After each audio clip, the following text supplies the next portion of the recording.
Hollywood, blah blah blah blah blah blah blah, Holly. Okay, anyway. So, it's that time of the year again, folks. Oscar weekend is here, and I'm trying to finish up all the movies. I am not gonna do... There's a lot that I haven't watched, I'm not gonna lie, but I will not count that against a lot of the categories. Now, I just want to remind you that this is all my personal opinions. It doesn't mean who I say is going to win. This is just, say if I were on the Academy, who I would choose. Now, I'm going to be ignorant to a lot of categories because there's still lots of movies I have yet to see. So please don't come for my neck, because I'll have to hunt you down.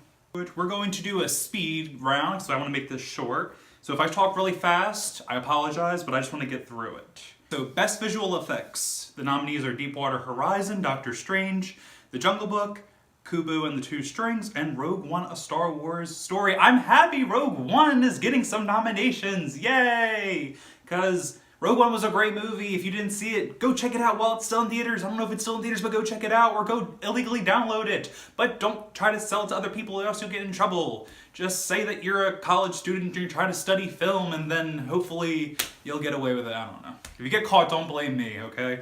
Because I am broke. I don't got money to bail you out. I'm gonna give it to Rogue One. Yay, Star Wars! But, Doctor Strange, I did just see that recently. The visual effects were on point, so that is my runner-up. I am not an audio person. I am not good. But for sound mixing and sound editing, I'm just gonna give it to La La Land because I've shouted on La La Land too much already. So I like the whole old school, jazzy type of ambiance they created. I just didn't like the acting and the singing and the dancing. But my runner-up would be Arrival because, you know, trying to create sound in a sci-fi movie when it revolves more or less around space, it's hard because these are sounds that you really have to create. These are not sounds that you hear every single day. We do not know what aliens sound like, or maybe we do. Maybe we haven't shared that with the world yet. Who knows? You know, actually I changed my mind. I'm gonna give it to Arrival. Arrival, you get sound editing and sound mixing. Best Production Design. I'm gonna give it to La La Land. Now, I have shot on La La Land already, but one of the things that I really did like about La La Land is I would notice different things with the background and the sets. I remember there was this one scene, the two of them, Ryan Gosling and Emma Stone, were talking, and I was noticing the background. It was like a beautiful, like the building was blue, the shades were yellow, there was some green and purple floating around there. It was just beautiful. The director, who, you know, the cinematographers and the people that made the production sets, they knew what they were doing. They captured all these beautiful colors. And then the scene, you know, when they were dancing in the starlights and stuff, it was beautiful. It was very visually beautiful. That's the only good thing I can say about La La Land. Best Original Song nominees. We have 2 from La La Land, 1 from The Trolls, 1 from something else, and 1 from Moana. I did not see Moana. I did not see Trolls. I feel like if a single movie has more than 1 song up for this category, one of them has to win. What year it was, it might have been Dreamgirls, if I'm not mistaken, when Dreamgirls had like 2 or 3 songs up for Best Song, and none of them won. And it's like, what's the point? How are you gonna nominate all these different songs? You can't pick one of them? It just makes sense, like majority rules that that movie should get Best Original Song. So I'm gonna go with La La Land, and I think after this, I am not gonna like La La Land anymore. Best Original Score. I will probably La La Land. Damn, I'm kind of going back what I'm saying. I said I wasn't going to give La La Land any more credit. I think that might be it, though. Best Makeup and Best Hairstyling. I just want to say, Suicide Squad, yay! Screw all you DC-hating mongrels out there, you fucking bastards. Suicide Squad got an Oscar nomination, and I will give it to them because Killer Croc... I know that the makeup people that had to do all the Killer Croc makeup and the actor who had to sit there in that chair, it probably took hours and hours and hours to get this man ready for the look. You know, I watch a lot of Face Off with all the prosthetics, the cowl, and then to paint it all, and then to go back and get those little mini details, because they had a lot of close-ups of Killer Croc, and it was just phenomenally done. And I really want to see Suicide Squad win because, come on, you know, people were shitting so much on it. It deserves an Oscar just to shut everyone the fuck up. For Best Film Editing, I'm just going to give it to Hacksaw Ridge because, you know, I feel like it could either go that way or with Moonlight. I like the way Moonlight was edited. Best Costume Design. I'm going to give this one to Fantastic Beasts and Where to Find Them. Yay! Harry Potter movies coming back, you know? Don't you miss those years when every single Harry Potter movie was up for like Best Animation and Best this and that, but never Best Picture? Well, it's back. Fantastic Beasts and Where to Find Them. Must have taken a lot of fucking work to dress all those people in that fake New York setting and get them all dressed up like it was the 1920s or 30s or whatever year it was. Best Cinematography. I will give it to Moonlight because it was just there were a lot of scenes that were very beautiful and very well lit. You know, from the scene when they're in the water, when he's teaching Chiron how to swim, to there's a lot of scenes that took place in the middle of the night. I know it's a bitch to light during the night. I'm going to give it to Moonlight. Best Foreign Language Film. I didn't see any of them. Skip it.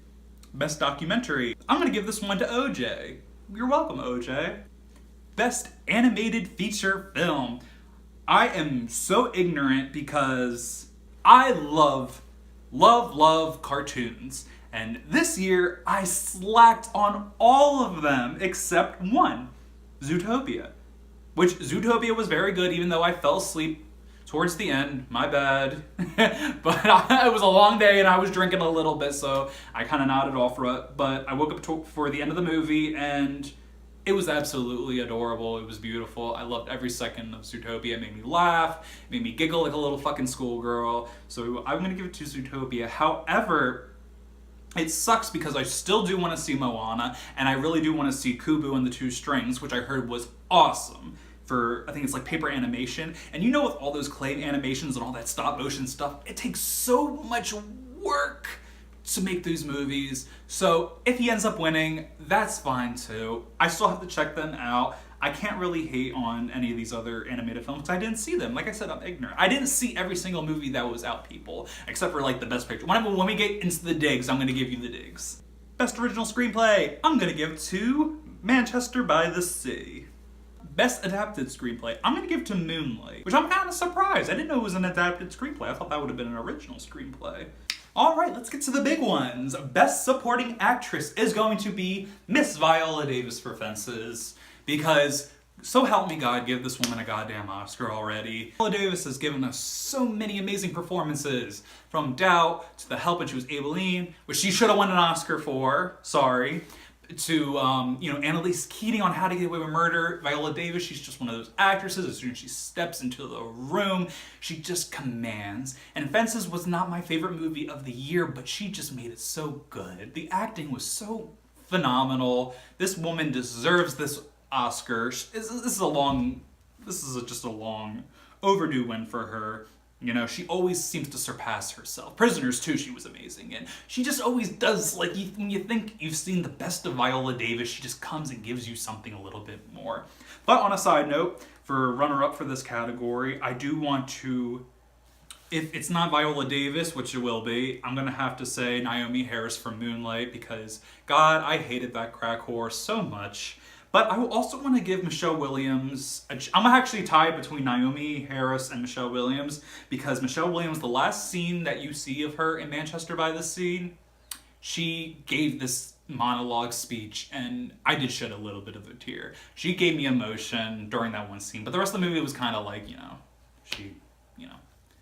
was she even in the movie? But that one scene, I'll give her credit for. Shout out to Octavia Spencer, too, because she did an amazing job. Best Supporting Actor. If I butcher your name, I am so sorry, but I think it's gonna go to Mahershala Ali. I hope I said that right. Please forgive me for my ignorance if I missaid it. But he was only in the movie for 1/3 of the time, and I have to give it to him because when you first see him, you're like, okay, he's just a drug dealer. But then this drug dealer turns into this beautiful fatherly figure to this kid who's abused physically by his his fellow classmates, the other kids, and then he goes home and he's just mentally abused by his drug addict mother. The little bit of time he was in the movie, he gave me everything I needed. It was absolutely beautiful to watch. I think he definitely deserves the Oscar, so that's my choice. And for runner-up, this is a tough one too, because I didn't see Nocturnal Animals. I can only imagine Michael Shannon was really good. Jeff Bridges in Hell or High Water gave me a lot of... It's typical Jeff Bridges, Southern, bumpkin type of self, but he really sold the role in Hell or High Water. I could not finish Lion, so I can't tell you about Dev Patel, but I love Skins, so I can only imagine when I got to him he would be really good, which I'm disappointed about. I'll get to that. And Lucas Hedges, actually, I will give Lucas Hedges some credit because he did a really good job in Manchester by the Sea. At first he was having this scene where he thought he was having a heart attack, and I was like, oh my god, what the fuck is going on? I didn't know whether to laugh, to take him seriously, or what, but he was, but between him and Casey Affleck, they had great chemistry together, so I wouldn't count him out. But Mahershala Ali, I think you're going to get the Oscar for Best Supporting Actor for Moonlight. Best Actor, I'm going to give this one to Casey Affleck. I have never been a Casey Affleck super fan, it's not like I'm the type of person that's like, ooh, I'm gonna go see that new Casey Affleck movie. That's just not me. I've never been like that. But when I saw Manchester by the Sea, in just the first few minutes of him being on camera, I just loved his character. He was just such a loner. He was such a dick. He was just such a recluse. And the way he just, he acted towards everybody, he just didn't want to... It's just like he never wanted to talk to anyone, but that spoke louder in that performance. Does that make any type of sense? I don't know. You got to see the movie. Casey Affleck commanded it, and he really gave his all, and I do feel like he deserves Best Actor for Manchester by the Sea. I did not see Captain Fantastic. I cannot comment on Viggo Mortensen. Andrew Garfield, he was good in Hacksaw Ridge, but I don't think he was as good as the other nominees. Ryan Gosling, I am sorry for all you super fans out there. Ryan Gosling did not do anything for me for La La Land. I apologize if I love Ryan Gosling, and I've seen so many Ryan Gosling movies. This was not the one he deserves an Oscar for. This is just how I feel. He didn't make me feel anything. You're supposed to be a struggling musician, trying to make it, become famous. You fall in love with a girl, and he just gave me blank Ryan Gosling face the whole movie. Come on. I saw more emotion out of him in, Crazy Stupid Love than I saw in La La Land. It was a very well-lit, designed movie. I'm going to get to that later. And if it's not Casey Affleck, I will have to give it to Denzel Washington because he was captivating in Fences. Like I said before, Fences was not my favorite movie, but the acting was A++++. Him and Viola Davis gave me chills, gave me feels. I love Denzel, but there were parts in this movie where I absolutely hated him. I was disgusted by him. I couldn't even look at him. And when people can, make you feel that way, it's a good move. It's a good acting that they did. Excuse me for my improper English. But Casey Affleck, I do believe, is going to win the Best Actor nomination. Best Actress. This is hard for me because I really only saw... I did not see Florence Foster Jenkins. Sorry, Meryl Streep, but you don't deserve another Oscar. You might deserve another Oscar, but I don't want to give you one. And I did not see Jackie, but I heard Natalie Portman was really good in Jackie, but I heard the movie itself was kind of lackluster, kind of like The Iron Lady. Someone compared it to The Iron Lady. The movie itself was but Meryl Streep was top-notch. I heard that about Jackie. The movie, but Natalie Portman was top-notch. I didn't see it, though, so I can't. And I do really want to see Elle. See, I'm sorry, everyone. I didn't get to see all these movies, but I heard Elle was really freaking good as well. I heard Isabelle Hubbard, I'm sorry if I mispronounced her name, I heard she was phenomenal in it. And I know a lot of people think Emma Stone's gonna win. I love Emma Stone. She didn't make me feel. She didn't. she was the star of the movie, but I didn't get anything out of her. I felt more connected to her character in Birdman when she was Michael Keaton's daughter and she delivered that beautiful monologue talking about how his life isn't shit. I felt more with Emma Stone with that movie than I did with this one.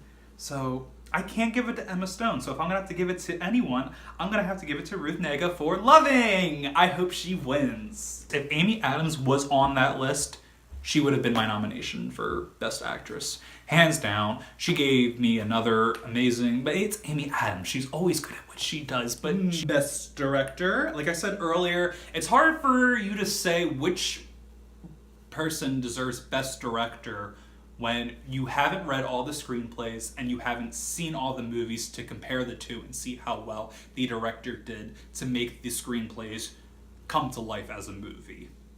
However, I'm going to, if I had to choose one, I would have to give it to Barry Jenkins for Moonlight.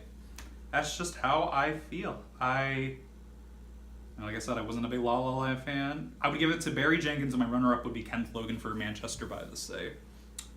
My nomination for Best Picture of the Year is Moonlight! Woo! Moonlight! Yay! Why Moonlight? Okay. Let me tell you why I like Moonlight. I don't even need this anymore because it's the end of the review.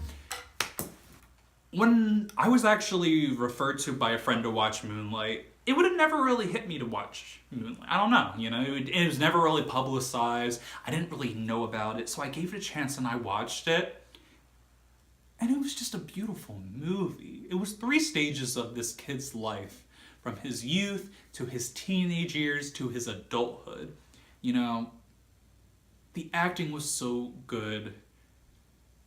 And just some of the scenes, they stuck in my head. The one scene when Chiron was a teenager and they forced his best friend to pretty much fight him.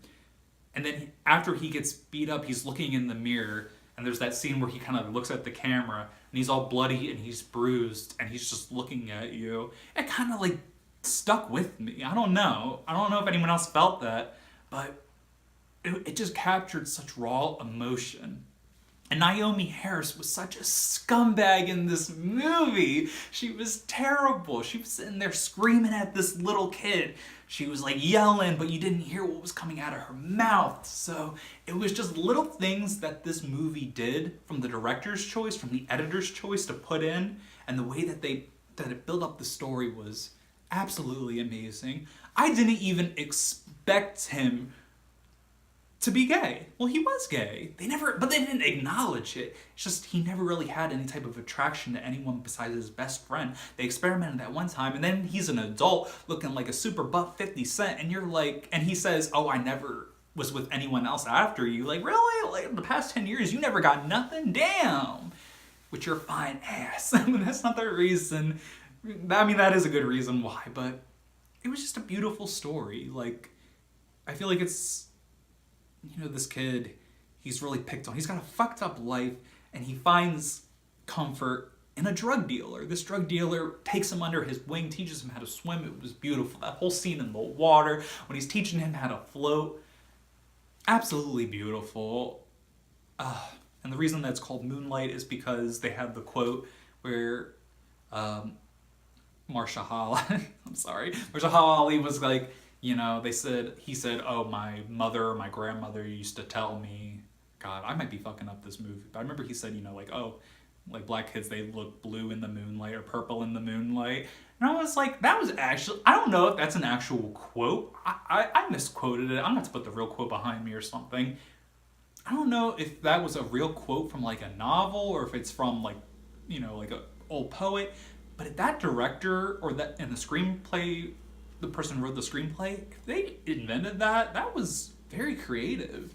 It was just a really creative movie, and I love independent films, and it gave me chills, and the acting was top-notch. Janelle Monáe was in it. Like, come on. Like, that shocked the hell out of me, too. She had become this motherly figure to this little boy. And you just see this little boy. Sorry my video got cut off, but Moonlight, it was just a beautiful story about a kid, and he grows up to his teenager years, not really understanding anything, not understanding anything, just not understanding how he really feels. Because he never had good guardians in his life to show him the way. He's just so confused about a lot. And then when he's an adult, now he's a drug dealer. But deep down inside, he still has those hidden feelings that he has not acknowledged. And you just witness the life of this one character grow, and it was absolutely beautiful. So Moonlight definitely deserves Best Picture of the Year in my book. Thank you for watching my review, and I need you to make sure you watch the Oscars tomorrow, Sunday at 7, I believe. I don't know. Whenever the red carpet starts, put it on. I'll be watching it all day. And don't forget to subscribe to my YouTube channel, like all my videos, view them all. Don't forget to go on Instagram and follow me at Andrew the Filmmaker. And until next time, just enjoy the movies, guys. This is why we love the movies. Movies are here when life is bad and life gets you down. Go watch a movie. Leave your drama behind for a few hours and go warp your mind around the drama that someone else has created. People have worked weeks to months to years on these 2 hour to an hour and a half to sometimes 3 hour little pieces of art that they've made for you, the viewers, to enjoy. Because if there wasn't for us, the viewers, the people that appreciate movies, we wouldn't have Hollywood, we wouldn't have the Oscars, we wouldn't have any of this. And movies have inspired so many people around the world, including myself. So, God bless the movies. Here's to another 100 years of amazing movies, and until next year, keep watching, keep spending that $20 to go see a goddamn IMAX movie, or be like me and go online and just watch them illegally. I'm not distributing them. I'm just watching them for my own purpose. Look, if I'm spending all this money on my college to go to school for it, I think my college tuition pays for me to be able to watch a movie online for an hour and a half without going to the goddamn movies to spend $20. Okay? That's my own personal opinion. And if you have anything, if you disagree with how I feel, then okay. Until next time, guys, don't forget to watch the Oscars tomorrow, and I will see you later. Bye-bye.